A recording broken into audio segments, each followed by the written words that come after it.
Hi, welcome to Living Karma Yoga. I'm Nancy McCaochan, and I wanted to let you know today we're going to talk about holiday stress. But first of all, I wanted to tell you that this is a program, just in case you don't know, this is a program that brings you all that the yoga world has to offer. And yoga world is not just physical posture, stretching and strengthening and working the joints.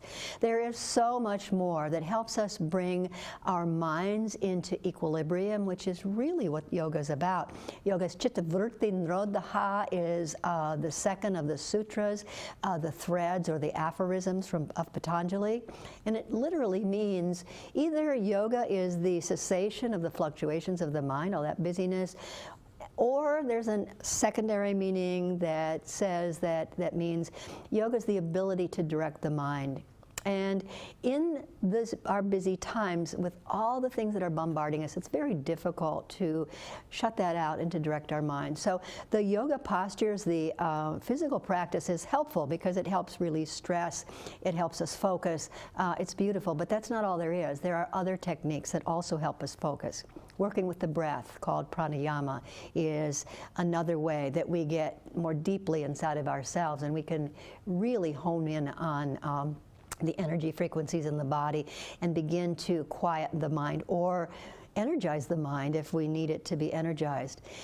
There's also mudras. There are also mudras which are hand positions that direct energy in very specific ways. There are lifestyle recommendations that come from the sister science called Ayurveda. So it's about diet and enough sleep and kind of the times of the days when we're more energetic. Even travel and fashion can be helpful, and color, sound, mantra are techniques that we use in the yoga community to help us become more calm and more joyful. So anyway, Living Karma Yoga, that's this program, brings you all that the yoga community has to offer, all of these things. And today, I'm leading the program. And the name of the program is Holiday Hacks, 10 Things That Stress People Out at the Holidays and What to Do About Them. So according to one source I saw online, that 45% of Americans would prefer to skip Christmas. How about that? It should tell you something about our coping mechanisms when it comes to handling stress. So it seems to be a widespread problem, and nearly a quarter of Americans, 25%, reported feeling extreme stress come holiday time. And we're focusing a little bit on Christmas because that's the holiday season that we're in, but what I'm going to be talking about is appropriate for any of the holidays, regardless of your tradition. So holiday stress statistics show that up to 69% of people are stressed out by the feeling of having a lack of time and a lack of money. 51% are stressed out about the pressure to give or get gifts. To give the right gift, to accept a gift that you don't really like, maybe that ugly sweater or the candle that doesn't smell so good. So some of the things, according to Psychology Today, that stress us out. I can't get it all done. I can't afford this. This isn't how I thought it would be, or how it's supposed to be, or how we've always done it. Can't stand my family. They drive me up a wall, and all those friends, oh my gosh. I'm lonely or sad or anxious. I hate crowds. I have too many parties or social and work responsibilities and engagements. I'm exhausted. I just can't bring the energy in. I haven't accomplished anything this year, and it's just too much. So I'm going to go one by one and give you some suggestions for these holiday stressors. I can't get it all done. Well, do you have to? That's a good question. Do you have to do everything that you think you have to do? Is there a way you can cut back? Set realistic expectations. Schedule the things that you have to do. And just notice it realistically, whether or not this is, and prioritize. What absolutely needs to be done? What can you just let go? I can't afford this. That can be a common theme. Well, set a budget. Nobody says you have to give the moon to your children or to buy a present for Aunt Minnie and all the grandkids. The other thing is that I remember when my kids were young, you can make presents. When my kids were young, I had 4 children, we had extended families, and we gave presents to everybody. Parents, grandparents, siblings, nieces, nephews, and we were living in the woods on a nature preserve manager's salary. I made tons and tons of presents. And at the time I thought, oh, I can't afford to buy presents, I have to make them. But looking back on it, those were some of the absolutely most wonderful presents that, that I gave. There were things made by hand and things that I spent a lot of time and love on. And so make presents. Or if you're getting presents for somebody who has everything, and you don't want to spend a lot of money, you don't have a lot of money to spend, make a small donation in that person's name for a cause that they really are, that's really important to them. The next thing, this isn't how I thought it would be. This isn't the way it should be. We've got all these Christmas songs going on, these holiday songs and holiday traditions, some of them from years and years and years, and tradition is wonderful if we have the means to do it and if it's meaningful to us. But so often what I've seen in my own family with the generation before me is that the traditions were really a reflection of their ability to make Christmas. And at some point, it really did not matter to those of us who were going to the family to celebrate. We wanted to spend time. We didn't really we didn't need all of those cookies anymore, and we didn't need all of the mistletoe hung. What it was about, basically, was just spending time together. So think about it that way too. Or create a new tradition, go out to a movie. Can't stand my family or my friends. You know, we have a lot of tradition and a lot of habits, conditioning with the people that we've grown up with our families. And one of my favorite things is just to stand back. I take a book and then I'll sit in the corner and read and just watch the interactions and watch the flow of energy and watch the rhythms. One of my brothers can be pretty caustic at times. And what I've learned is that there's a very sweet, what I remember from growing up, there's a very sweet person inside. And so I look at that sweet person, look at the light in somebody, and think with compassion. And if you really can't handle it, just go for a walk. Take a break. Take a book. I'm sad, lonely, or anxious. This comes about particularly with divorce or a loss of a loved one, and family time, any holiday time is really difficult when there's been a divorce or there's been a loss of a spouse or a parent or a child. And so at this time, it's really important, I think, to count the memories, maybe, to spend some time being sad. It's okay to be sad. We don't have to be happy. Honor the feelings. Don't try to pretend that everything's wonderful. And then seek out those who are really close to us, or volunteer. Find something social to do so that we are with the company. And it's okay to be sad in company. Share that. People will appreciate it. Hate crowds. Well, shop online. That's my only recommendation for that. Too many parties or social events, prioritize and learn to say no. It's okay to say no. People will respect you for that. Everybody's really busy, and learn, you know, one of the things I've had to learn is about boundaries. It's okay to say, you know, I just don't really have time for this right now, I'm sorry, or I need to take care of myself, I need to cocoon, or I just can't go from this party in 15 minutes to that party and there. I'm exhausted. That's another one. And part of that energy for me, and being exhausted around this time, is the diminishing light, and at least here in Michigan, in the northern climates, the cold too. So there's not as much light to make me feel energetic. If it's cloudy out, I feel very, very, very tired. So I'm allowing myself permission to get some extra rest. It's about getting some extra rest for our nervous system, for the health of our immune system. And then we can take 15-minute breaks periodically throughout the day. Sit down, close your eyes, take some nice deep breaths. One of my favorite breaths is an alternate nostril breathing. And I'm going to teach you right now a couple of breaths. One is for relaxation if you're really wired. The other is for energizing. And another one is to balance those two. So if we breathe only through the left nostril, that calms us down. It stimulates the parasympathetic nervous system. If we breathe only through the right, that energizes us and stimulates the sympathetic nervous system.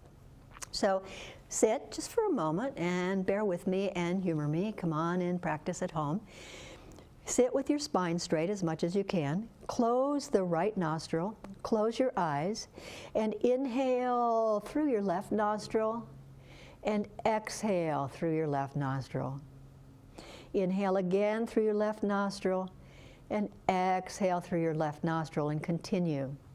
You may find that you're congested, you have a little bit of a cold and there's some congestion, but if you draw the air into the back of your throat, kind of thinking that is the first point of contact, a little bit like if you were sipping a straw with your mouth closed, sometimes you can relax the swelling and the congestion in the left nostril and draw the air in anyway. It's very, very subtle.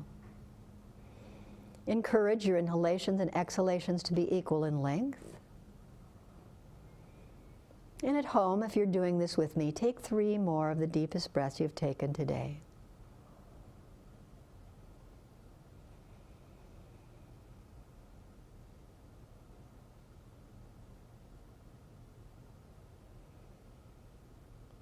Now, hopefully you're feeling a little more relaxed, maybe a little sleepy. So to energize the system, you can close the left nostril with the left thumb or close the left nostril with the right ring finger or pinky finger. And eyes are closed. And again, if your right nostril is congested or blocked, or you can draw the air into the back of the throat as the first point of contact, relaxing the nose. Inhale and exhale through your right nostril, making the inhalations and the exhalations equal in length.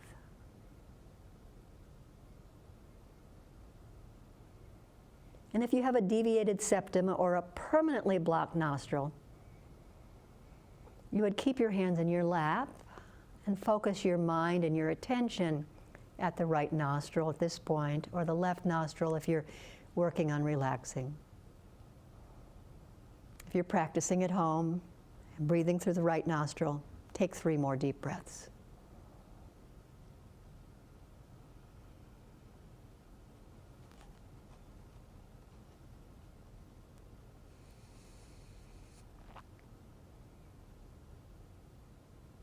And then alternate nostril breathing. You're alternately inhaling through one nostril, exhaling through the other, inhaling through that nostril, exhaling through the first. So this will balance your sympathetic and parasympathetic nervous system. It brings a sense of alert calmness. The left hand, the index finger and thumbs will be in the left hand in your lap.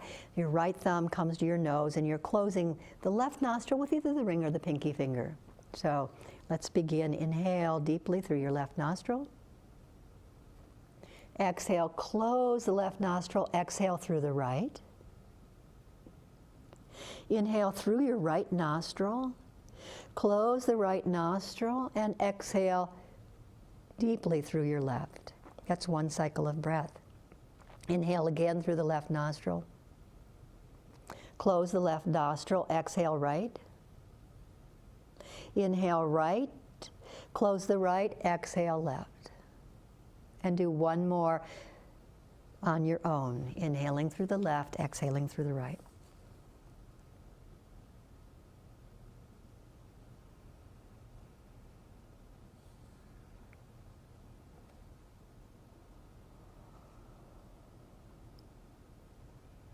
Good. And let your right hand rest in your lap.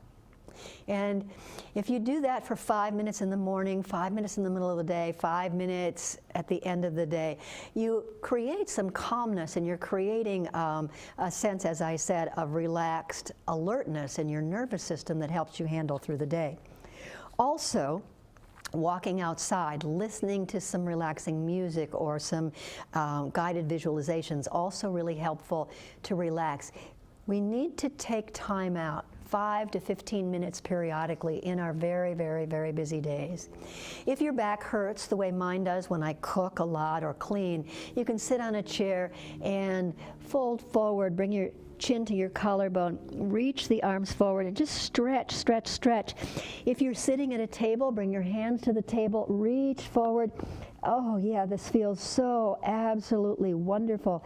Take just a minute or two to stretch here, and you'll find that your body feels more comfortable, you're more alert, you can get up and go on about your day. Mudras also help. My favorite mudra for calmness. Mudras channel are hand positions that channel energy in very specific ways.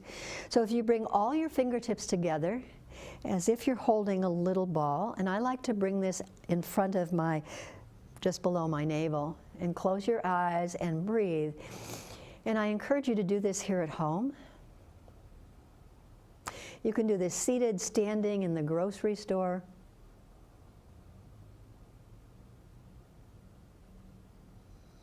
You can also bring it in front of your sternum or in front of your heart with the middle finger pointing straight up.